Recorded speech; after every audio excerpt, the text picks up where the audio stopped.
Gotta do some jumping jacks. Call you out. Got called out. Alright, we're gonna do 15 of them today. Alright, are we ready? Here we go. 1, 2, 3, 4, 5, 6, 7, 8. Major pennies, you know. 12. Come on, Jesse! You can't. Oh, never mind. Alright, Thank you. good job, guys. Watch the glasses. Watch the glasses. Oh, stop. You only with his glass. Alright, we're on heat illnesses still. Alright, workers who are exposed to extreme heat or work in the hot environments may be at risk of heat stress. Exposure of extreme heat can result in occupational illness and injury. Heat stress can result in heat stroke, heat exhaustion, heat cramps, and heat rashes. Heat can also increase the risk of injuries in work as it may result in sweaty palms, clogged up, sweaty safety glasses, and dizziness. Getting too hot can make you sick. You can become ill from heat if your body can't compensate for it and properly cool you off. Heat exposure can even kill you. It caused 7,233 heat-related deaths in the U.S. from 99 to 09. Work in attics and crawl spaces should be performed in the early hours of the day. However, if you're required to be in an attic or a crawl space during the heat of the day, take frequent breaks to cool off and hydrate. Two main things: your body's ability to cool itself in extremely hot weather. High humidity. When the humidity is high, sweat can't evaporate as quickly, which keeps your body from releasing heat. And personal factors such as age, obesity, fever, dehydration, heart disease, and poor circulation. Be aware if you're selected as a jump tech and go to other markets to help with the workload, you must acclimate yourself to the new climate. It is your responsibility to prepare. As you prepare to come to work every day, you make the conscious decision on how to prepare your body for that day. Eating junk is not preparing for the day. Always listen to your body. You know when you're not feeling well. Don't push yourself in an unsafe act on hot days, and be cautious during hot weather.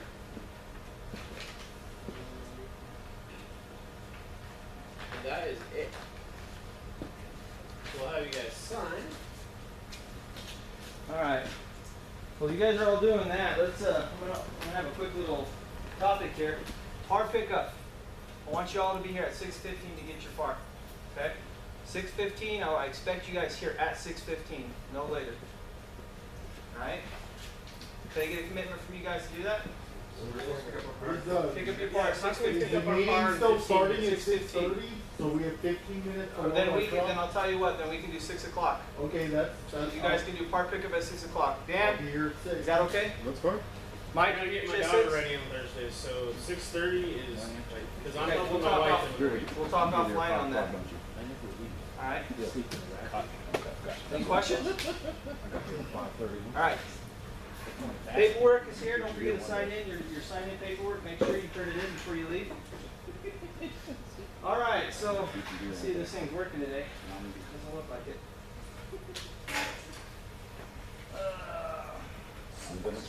Stats.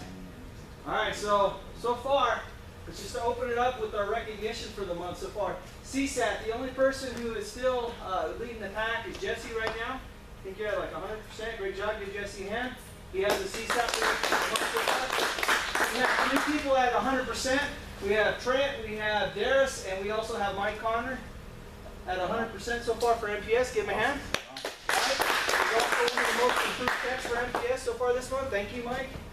Let's see, two PPPs. We have 2 people, Jeremy and also Jesse have 2 currently right now.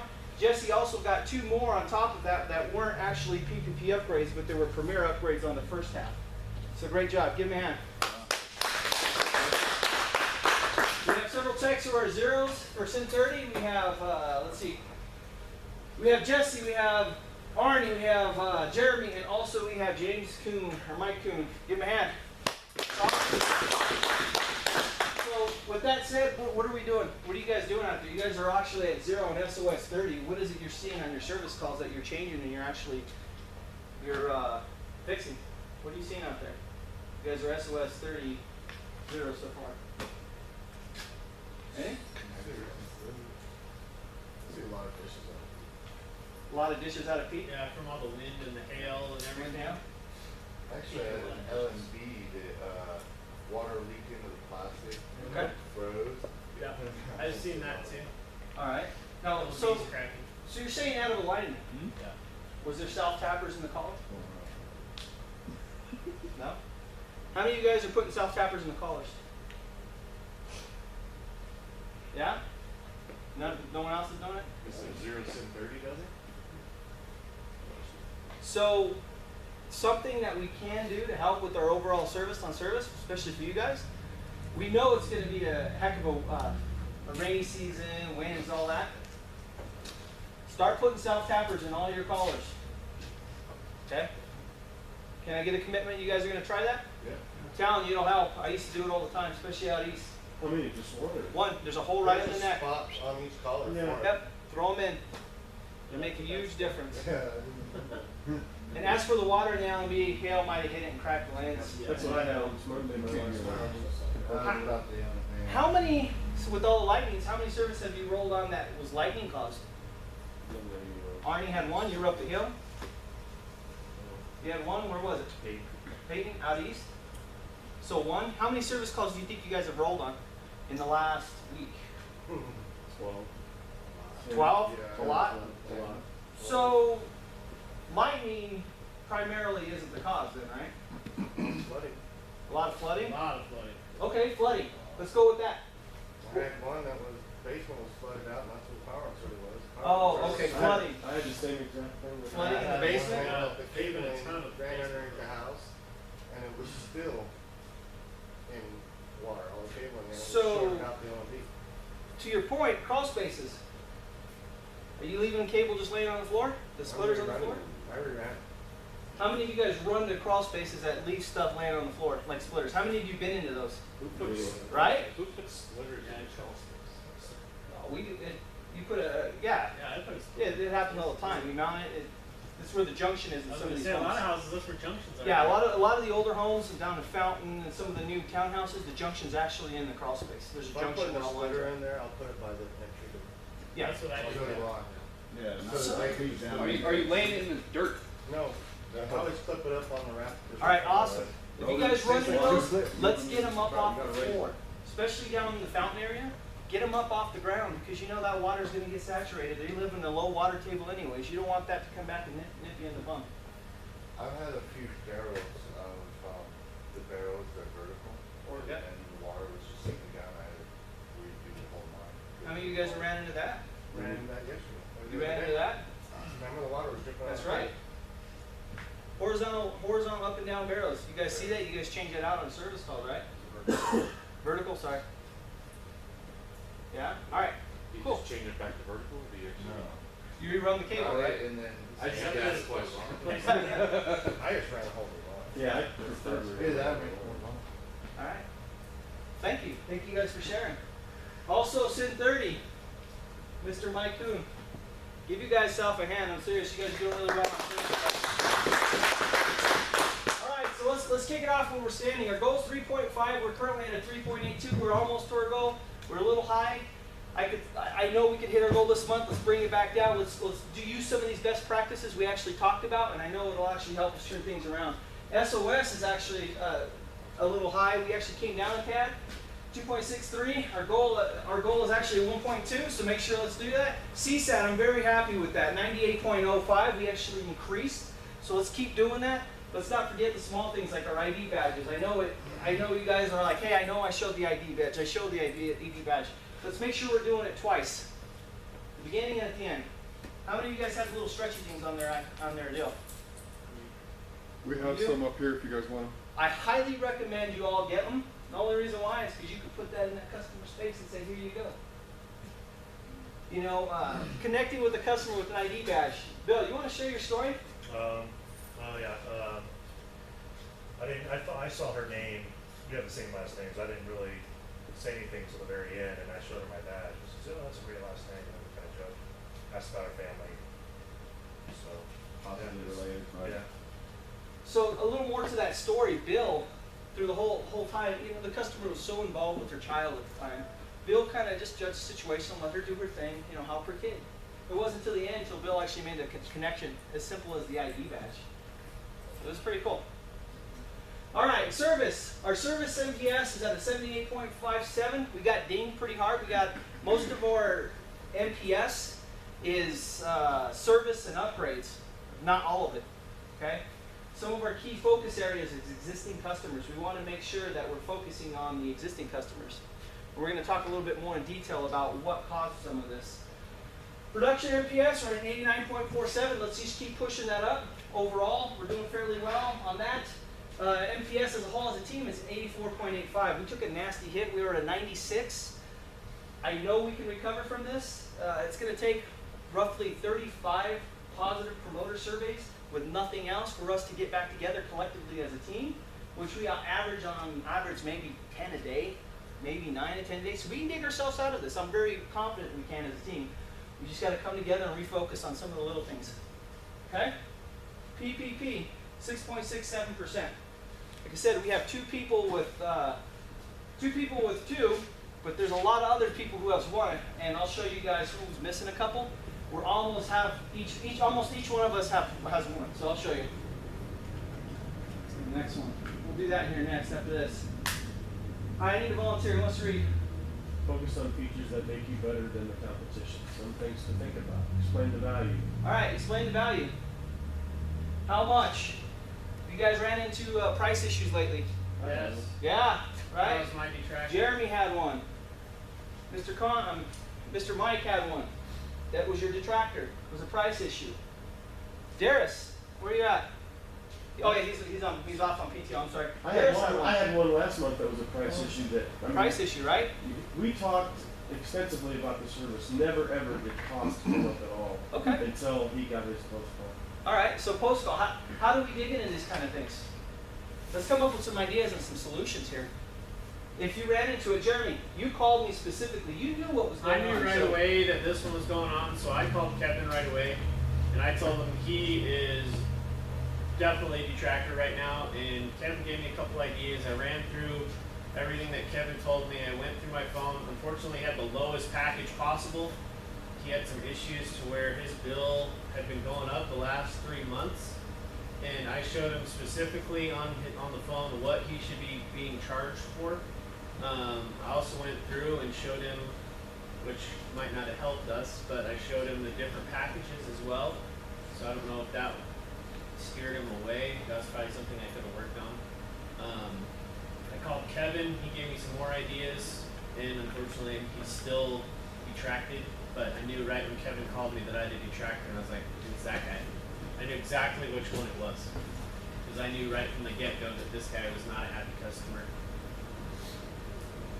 And I thought I saved him because I was talking with him with a gun.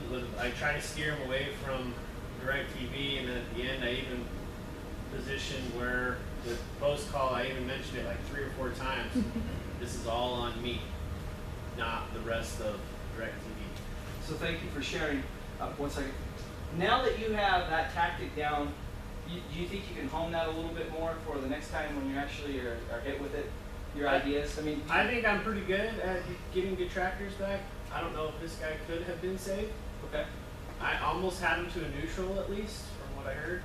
So I almost brought him back to a neutral at least. I don't think I could have gotten him to a 9 or 10. Okay. He was, and I might be wrong, but he was probably one of the worst customers I've ever had in 8 years of cable service. Okay. So he was a one-off for me. All right. Well, who else? I know, Seth, you had your hand up. Go ahead. Yeah, all I was going to say is it's a numbers game, right? We always talk about metrics, and really what we're talking about is the metrics relating, is how they relate to the behaviors of what we do when we're out there, right? So each team is going to average about 200 surveys per month, or say 180, 200, Yep. right? So that allows for 10 of those one-offs. I guess what's important to me, or what I was thinking about, was just make sure that you don't miss the easy ones, the ones that we can work with, right? And then those guys are just going to happen every now and then. So to Seth's point, thank you for sharing. To Seth's point, yeah, it could have been a one-off, but I'll tell you something right now. I'm very proud of Jeremy for recognizing that, hey, I got a horrible situation here. He knew it was going to be a detractor. Tom had an opportunity. He knew it was the same thing. Wasn't it pricing or what was it, Tom? No, he was mad about not getting a specific, is that the customer you called Yes. for? Yes. He was mad about pricing and not getting a specific channel, and his wife was mad about, I forget what she was mad about, but I called you right away. Yeah. Tom recognized that. He saw that. He reached out to me. We were able to save that customer. I got on the phone with this guy, and this guy was ranting and raving how he loved Tom. What an amazing technician he was. I went over some basic issues like I did with Jeremy over the phone, and the customer was very happy. We talked about pricing and just different things like that. It was an easy win for us. Value. So the value of our service, how many of you feel that we have value in our service? I think we do. What about it is valuable? What is it that we bring value to the The customer? channel packages On are demand super stuff. competitive. Yeah, very. On demand? Yeah. Okay, what else? Reliability, Reliability, our customer service. customer service. Comparatively. What about you? What about you guys as a tech force? Think about the stuff you do. Oh, if they get me, they're the luckiest customers ever. You know, I'll be open. I stole this from Robert the other day. I'm gonna borrow your saying here for a second. He said me and Robert had an opportunity to sit down and kind of chat a little bit about service. When you walk into a Walmart and you ask for a product of where a product is, what's your expectation? They'll take you to it. You're saying Walmart's gonna take you to it? That's your expectation. How many times do they actually do it in Walmart? I get a pretty good one. Pretty It's good? the people, it's the shoppers. Most that often? work at the- Now what about the age? How old are those people who are taking you to those products? Okay? Right? What about the young people? Do they take you to those products? I've been pretty good looking. You're lucky. Well, you must be shopping at the freaking Cadillac Walmart up north, because I shop at the ghetto That's one Walmart. I shop at. I do shop at town. Well, there you go then. They're used to having an expectation, demographics of that service, right? My whole point being is, you have a Walmart, and I've had this happen where I'm sitting at Walmart and most people are like, yeah, it's an aisle 5, go get it yourself, more or less. You know, they're too busy, they're ticked off their stocking. Very rarely. Went into Lowe's. My expectation is when I go to Home Depot or Lowe's, they're going to take me right to it. They do normally. I don't know about you. How many of you had that happen in Lowe's where they haven't actually took you to the product? Home Depot does it all the time. Home Depot takes you to it, right? How does that make you feel? Right? So think about it. Think about all of the extra values that you're providing to those customers when you're in their homes. All those extra things that you're doing for them. Spare them another headache. That's what they like. Yeah, Robert. Do you mind? Yeah. A couple points to that analogy is there's a fine line between what we expect and what we want, right? So when you walk into Walmart, you expect that to happen, but what you get is something else. So that actually is what you want to happen. What we actually expect to happen and what our customers expect to happen is just crappy service, because that's today's generation in the workforce that's doing that. We get crappy service. So what happens to the customer when we show up at their house and they're expecting crappy service, because that's just what they get everywhere they go, right? Whether it be a restaurant. What's the attitude of the last waitress you had at the last restaurant you went to? You know, here's your drink. How many times did they come back by the table, right? But what I want is for them to not let my glass get half empty, right? So what happens when we walk into a customer's home and we give them what they want, which is the unexpected? What about that 50s mentality? What'd your granddad always tell you, you know, when they pulled up to the gas station in the 50s? What'd they get, right? We've got the best that you can imagine in anything you can imagine, right? Whether it be product, whether it be entertainment packages, but what if we can give them the best service? That's a wow factor in itself, right? Would you agree? Yeah. Jesse, I want you to share something. Jesse had an opportunity to go up to Oregon recently, and you're speaking of the 50s gas mentality. Jesse, what happened when you got out to try to pump your own gas? I got shooed away. They're Yeah? not allowed to pump your own gas there. Which, Yeah, besides that, how did it feel when they pumped your gas Well, for you? How'd that make you feel? in 2 cases, one, I wanted to punch the guy. And the second one was actually really nice. You know, it's just kind of like, hey, I'll take care of this. Did you know, feel important? Don't worry. Yeah, Did it you feel does. It makes you feel awkward at first, to be honest, because you're used to pumping your own gas. But after a minute, it's kind of nice, you know. I'm like, I don't have to do anything. You don't even know what to do, right?